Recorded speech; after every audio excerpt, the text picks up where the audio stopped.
So hello guys, आप सभी का बहुत बहुत स्वागत है आज के इस वीडियो में। और आज के इस वीडियो में हम हमारे जॉइंट स्टॉक कंपनी का जो लास्ट टॉपिक है ग्लोबल एंटरप्राइजेस, हम उसको आज देखने वाले हैं। अब ये हमारा लास्ट टॉपिक है एंड बहुत छोटा सा टॉपिक है। इसमें बेसिकली हमें यही देखना है कि ग्लोबल एंटरप्राइज क्या होते हैं, उसका मतलब क्या है, उसके फीचर्स क्या है, उसके मेरिट्स डीमेरिट्स क्या है, हमें ये सब चीज़ें देखनी है। तो ये बहुत छोटा सा ही क्लास यहाँ पर रहने वाला है। तो आइए इसे शुरू करते हैं। अब सबसे पहले जो हमें यहाँ पे जानना है वो है मीनिंग ऑफ ग्लोबल एंटरप्राइज। अब इसका नाम से ही समझ में आ रहा है कि ग्लोबल एंटरप्राइज मतलब एक ऐसा कंपनी जो कि एक देश में ना होकर दुनिया के और भी देशों में काम करता है। जैसे अगर बात करें कोका कोला के बारे में, तो कोका कोला जो है वो आपको इंडिया में मिल जाएगा, पाकिस्तान में मिल जाएगा, अमेरिका में मिल जाएगा। आप दुनिया के किसी भी कोने में जाइए, आपको वहाँ पे कोका कोला मिल ही जाएगा। So Coca Cola is a global enterprise. फिर इसी तरीके से अगर बात की जाए तो जो माइक्रोसॉफ्ट होता है, माइक्रोसॉफ्ट जो है वो भी एक ग्लोबल एंटरप्राइज है, क्योंकि माइक्रोसॉफ्ट का आपको सॉफ्टवेयर जो है वो दुनिया के किसी भी कोने में मिल जाएगा। तो अगर सिंपल तरीके से बात करें तो ग्लोबल एंटरप्राइज का मतलब क्या होता है? ग्लोबल एंटरप्राइज का मतलब होता है एक ऐसा कंपनी जो कि दुनिया के अलग अलग देशों में भी है, सिर्फ एक देश में ना होकर वो और भी देशों में वो काम करता है। सो अगर सिंपल लैंग्वेज में कहा जाए, so global enterprise are the companies that operate around the world. वो सारे दुनिया में, ऑल ओवर द वर्ल्ड, उनका जो ऑपरेशन है, उनका जो काम है वो दुनिया भर में होता है, पूरे दुनिया भर में उन लोगों का काम होता है। Global enterprise are those enterprises which has its headquarters in one country but operate their business in many countries. Global enterprises are also called as multinational companies और transnational corporation. For example Coca Cola, Hyundai, Nike and so on. तो जैसा कि मैंने आपको कहा कि जो company एक देश से ज़्यादा देशों में काम करता है तो उसे हम लोग ग्लोबल एंटरप्राइज कहते हैं।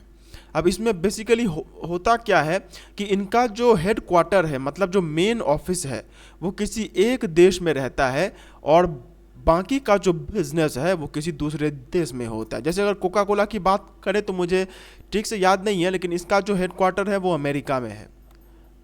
फिर अगर ह्यूंडई का मुझे ठीक से याद नहीं है, लेकिन अगर बात करें सुजुकी के बारे में, तो सुजुकी जो है उसका हेड क्वार्टर जापान में है। फिर फेसबुक का हेड क्वार्टर जो है वो अमेरिका में है। फिर उसके बाद अगर बात करें हम यहाँ पे नाइकी का, तो नाइकी का भी शायद अमेरिका में ही है। तो ग्लोबल एंटरप्राइज का मतलब तो आप समझ ही गए होंगे कि अब तक मैं किसकी बात कर रहा हूँ। एक ऐसा कंपनी, एक ऐसा जॉइंट स्टॉक कंपनी जो कि एक देश में ना होकर दुनिया के बाकी देश और भी देशों में उसका बिजनेस होता है, उसे हम लोग ग्लोबल एंटरप्राइज कहते हैं। एंड इससे हम लोग एक और नाम यहाँ पे दिया जा सकता है जिसे हम लोग कहते हैं मल्टी नेशनल कंपनीज और ट्रांसनेशनल कॉरपोरेशन, जिसे हम लोग एमएनसी कहते हैं। तो वो जो है वो ग्लोबल एंटरप्राइज उसी को कहा जाता है। ठीक है, अब अगर बात करते हैं ग्लोबल एंटरप्राइज के फीचर्स के बारे में, तो जो सबसे पहला फीचर है वो तो ऑब्वियस ही बात है, वो है लार्ज साइज। जब एक कंपनी एक देश के अलावा दूसरे देशों में भी उसका काम होगा तो जाहिर सी बात है उसका जो साइज ऑफ ऑपरेशन है, उसका जो साइज है वो बहुत बड़ा होगा। Multinational companies are large sized business organisations, they have huge resources in terms of capital, technology, people and information, they are highly efficient and complex. मतलब बहुत बड़े स्केल में यहाँ पे काम होता है।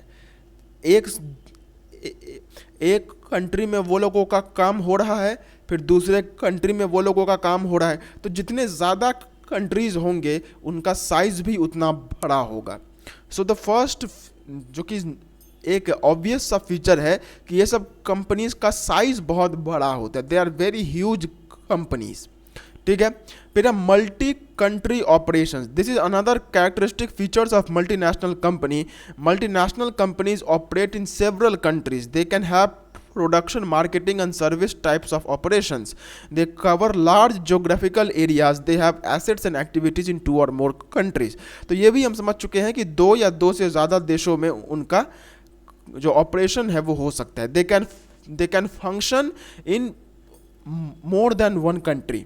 एक कंट्री से ज़्यादा कंट्रीज़ में उनका जो काम है वो वहाँ पे होता है, जो कि हम यहाँ पे खुद देखते हैं कि जो हमारा Hyundai है वो इंडिया में भी है, बाकी के कंट्रीज़ में भी है। कोका कोला आपको इंडिया में भी मिल जाएगा, बाकी के कंट्रीज़ में भी मिल जाएगा, ठीक है।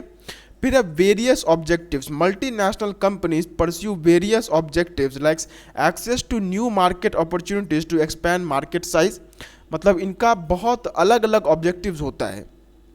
पहला तो ये होता है कि new market opportunities to expand market size. ये लोग हमेशा इस चीज़ पे फोकस करते रहते हैं कि किस कंट्री में कौन सा मार्केट अपॉर्चुनिटी है जिसके ऊपर में हम काम कर सकते हैं।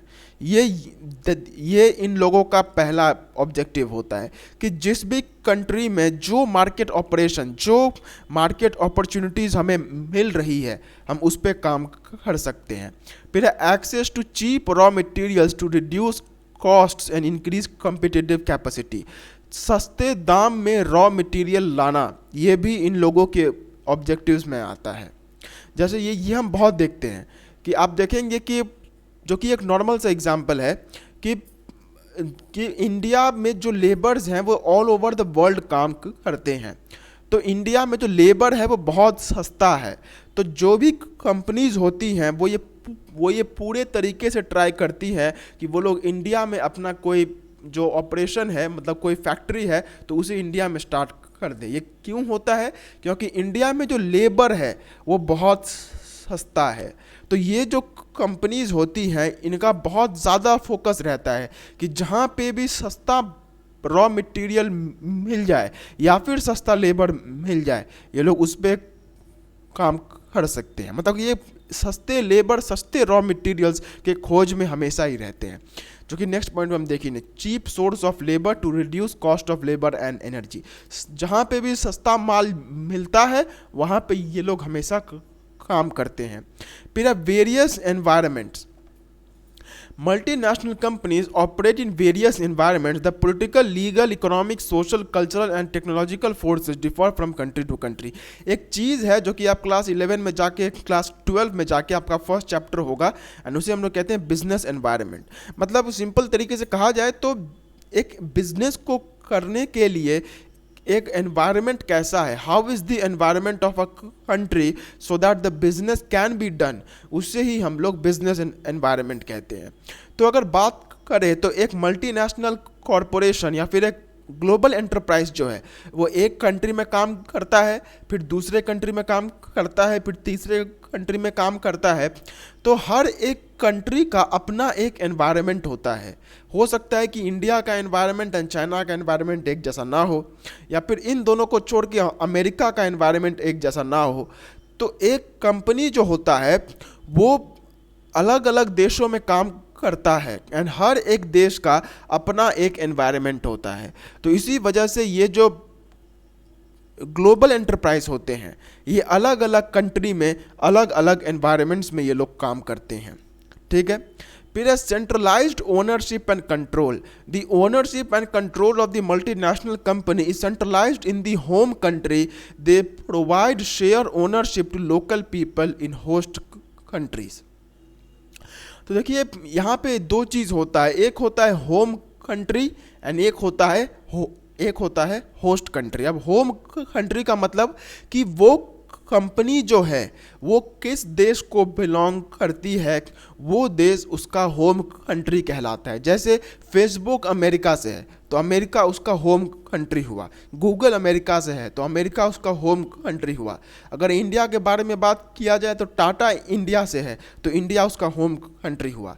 तो होम कंट्री मतलब वो कंपनी जो है वो किस कंट्री से है वो होम कंट्री कहलाता है। एंड अगर बात करें होस्ट कंट्री के बारे में तो वो किस कंट्री में काम कर रहा है वो उसका होस्ट कंट्री होता है। The country in which the company is operating, उसे हम लोग होस्ट कंट्री कहते हैं।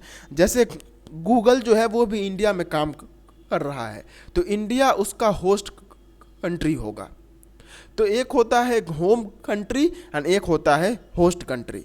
तो एक एमएनसी के केस में क्या होता है कि उसका जो कंट्रोल रहता है, मतलब उसका जो मेन एक तरीके से कहा जाए तो कंपनी के ऊपर में जो ओनरशिप एंड कंट्रोल रहता है वो हमेशा होम कंट्री में ही रहता है।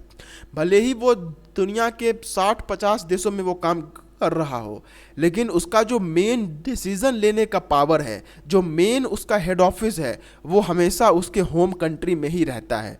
टाटा के केस में ये इंडिया में है, गूगल के केस में ये अमेरिका में है। तो मतलब जो मेन सेंटर पॉइंट है that is always in the home country, ठीक है। एंड जो सर्विसेज हैं वो होस्ट कंट्री में दी जाती है। मतलब जिस कंट्री में हम जा रहे हैं, सर्विस भले ही हम उसी कंट्री को दें, लेकिन जो मेन है वो हमेशा होम कंट्री में ही रहने वाला है। फिर बात करते हैं मल्टीपल करेंसीज की। तो ये तो हम जानते ही हैं कि एक एमएनसी जो है वो दुनिया के अलग अलग देशों में अगर काम करता है तो दुनिया के हर एक देश का अपना एक करेंसी है। तो जो एमएनसीज हैं वो अलग अलग करेंसीज में इन लोगों का बिजनेस होता है। जब अमेरिका में है तो ये लोग डॉलर में काम करते हैं, इंडिया में है तो रुपीस में काम करते हैं, चाइना में है तो येन में काम करते हैं, पाकिस्तान में है तो पाकिस्तानी रुपी में काम करते हैं। हर एक कंट्री का अपना एक करेंसी है। एंड ये जो भी जॉन स्टॉक कंपनी, मतलब जो भी ग्लोबल एंटरप्राइज है, वो हर एक कंट्री में अलग अलग करेंसी में काम करता है। फिर अगर बात करें एफिशिएंसी के बारे में, तो इनमें जो एफिशिएंसी होता है, मतलब एफिशिएंसी का मतलब होता है स्किल्स के साथ काम करना, सबसे अच्छे तरीके से काम करना, कम से कम चीज़ों को यूज़ करके मैक्सिमम आउटपुट लाना। So high efficiency is another important feature of multinational companies. Multinational companies are highly efficient due to mass production leading to economies of scale.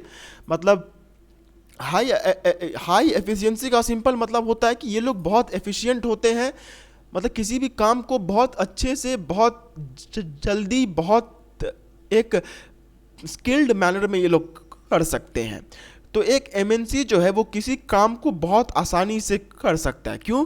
क्योंकि उसका जो मास प्रोडक्शन जो कि उसमें होता है, मतलब अगर आप बात करें तो एक एमएनसी में करोड़ों का प्रोडक्शन रोज होता है। तो जब इतना हाई स्केल में प्रोडक्शन होता है तो वहाँ पे जो एफिशिएंसी है वो बहुत ज़्यादा हो जाती है। कम से कम दाम में ज़्यादा आउटपुट जो है वो ये लोग ला सकते हैं। फिर use of advance technology to increase speed of production. एक एमएनसी जो है वो एक कंट्री में काम करता है, फिर दूसरे में काम करता है। तो पहली बात, उसके पास पैसा भी बहुत है। तो जब पैसा है तो वो लोग न्यू टेक्नोलॉजीज में इन्वेस्ट कर सकते हैं। मतलब किसी भी चीज़ को बनाने का नया से नया टेक्नोलॉजी वो लोग जल्दी से जल्दी ला सकते हैं। एंड इसकी वजह से जो प्रोडक्शन है वो बहुत जल्दी होता है एंड बहुत ज़्यादा होता है। क्योंकि अगर बात करें तो एक टेक्नोलॉजी है जो कि अभी उतनी ज़्यादा फ्रूटफुल नहीं हो पा रही है, तो फिर उस टेक्नोलॉजी को चेंज किया जा सकता है। तो ये जो एडवांस टेक्नोलॉजी है ये एमएनसीज के केस में बहुत ज़्यादा अवेलेबल रहती है। फिर प्रोफेशनल मैनेजमेंट और marketing skills to use resources effectively. ये लोगों के पास अलग अलग कंट्री से मार्केटिंग का नॉलेज रहता है, तो मार्केटिंग भी ये लोग बहुत अच्छे तरीके से कर सकते हैं। ये लोग जानते हैं कि किस हिसाब के मार्केट में हमें किस हिसाब का मार्केटिंग करना चाहिए। ओके, अब इसके बाद जो हमारा नेक्स्ट पॉइंट है वो है मेरिट्स ऑफ ग्लोबल एंटरप्राइज की। इसके एडवांटेजेस क्या क्या हैं? तो पहला है they help to equalize the cost of factors of production around the world. देखिए, अगर बात करें यहाँ पे तो हो सकता है अगर एक चीज़ को इंडिया में बनाया जाए तो वो चीज़ 90 रुपये की हो जाएगी, फिर उसी चीज़ को अगर पाकिस्तान में बनाया जाए तो वो चीज़ 150 रुपये की हो जाएगी। तो ये जो एमएनसीज होते हैं ये लोग they help to equalize the cost of factors of production around the world. मतलब अगर किसी एक कंट्री में अगर सामान को बनाना बहुत मुश्किल हो जा रहा है और बहुत कॉस्टली हो रहा है किसी एक कंट्री में सामान को बनाना, तो एमएनसीज के पास ये ऑप्शन रहता है कि वो लोग उस कंट्री को छोड़ के किसी दूसरे कंट्री में जा सकते हैं। So this is the biggest advantage कि जिस कंट्री में हमें सस्ते पे माल मिलता है हम लोग उस कंट्री में जा सकते हैं। Cost of factors of production का मतलब क्या होता है कि प्रोडक्शन करने के लिए जिन चीज़ों की ज़रूरत है, रॉ मटेरियल की, लेबर की, लैंड की, तो इन सब चीज़ों को हम लोग इक्वलाइज कर सकते हैं। मतलब जहाँ पे भी ज़्यादा महंगा मिल रहा है उसको छोड़ के जहाँ पे सस्ता मिल रहा है वहाँ पे जा सकते हैं। ठीक है। फिर through capital investment multinational companies help to increase the investment in host countries. अब देखिए, ये लोग जिस कंट्री में जाते हैं ये लोग उस कंट्री में इन्वेस्टमेंट ले करके जाते हैं। तो अगर गूगल है वो अगर इंडिया में अपना बिजनेस लगा रही है तो वो सिर्फ अपने लिए ही नहीं, वो इंडिया के लोगों के लिए भी भला कर रही है। वो क्योंकि इंडिया में अपना फैक्ट्री लगाने जा रही है तो इससे इंडिया में भी जो फॉरेन इन्वेस्टमेंट होता है, विदेश से जो पैसा है वो इंडिया में आता है।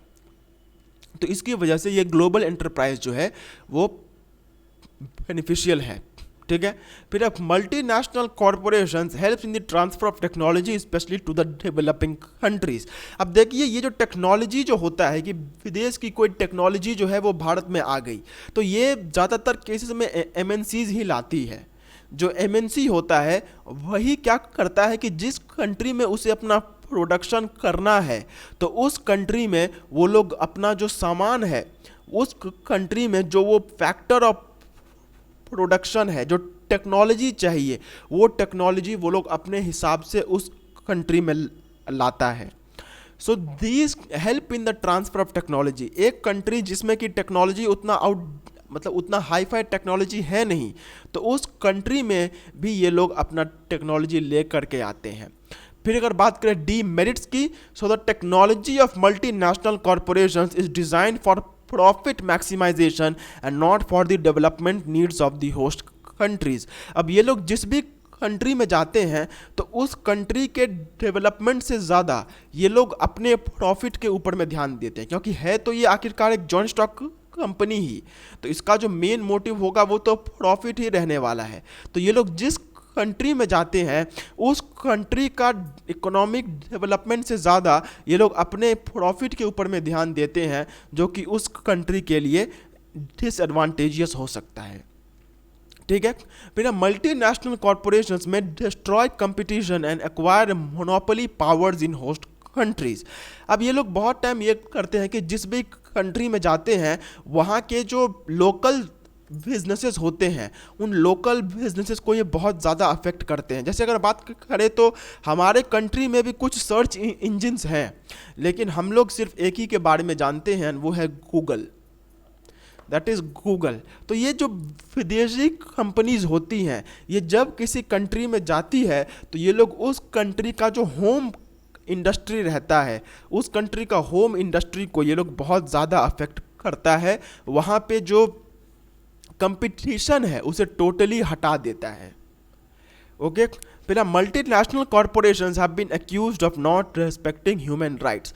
बहुत ऐसे कंपनीज हैं जिनके ऊपर में ये इल्ज़ाम लगाया जाता है कि ये लोग अपना जो प्रॉफिट है, प्रॉफिट को अर्न करने के लिए ये लोग उस कंट्री के जो भी उसके ह्यूमन रिसोर्सेज होते हैं, जो भी उस कंट्री के लेबर होते हैं, लेबर को ये लोग बुरी तरीके से एक्सप्लॉइट करते हैं। सिर्फ अपना प्रॉफिट अर्न करने के लिए ये लोग वहाँ के लोगों को कम सैलरी देते हैं, कम पैसा देते हैं और उन लोगों का एक्सप्लॉइटेशन होता है। तो ये इन लोगों के ऊपर में इल्ज़ाम है जो कि लगता रहा है। ओके। सो ओवरऑल ये था हमारा ग्लोबल एंटरप्राइज, मतलब एक ऐसा जॉइंट स्टॉक कंपनी जो कि सिर्फ एक कंट्री में ही नहीं बल्कि अलग अलग कंट्रीज़ में उसका जो बिजनेस है वो होता है। ठीक है। सो आइए हम आज तो लेक्चर यहीं पे रुकना पड़ेगा क्योंकि अब जो ये चैप्टर है ये ऑफिशियली एंड हो चुका है।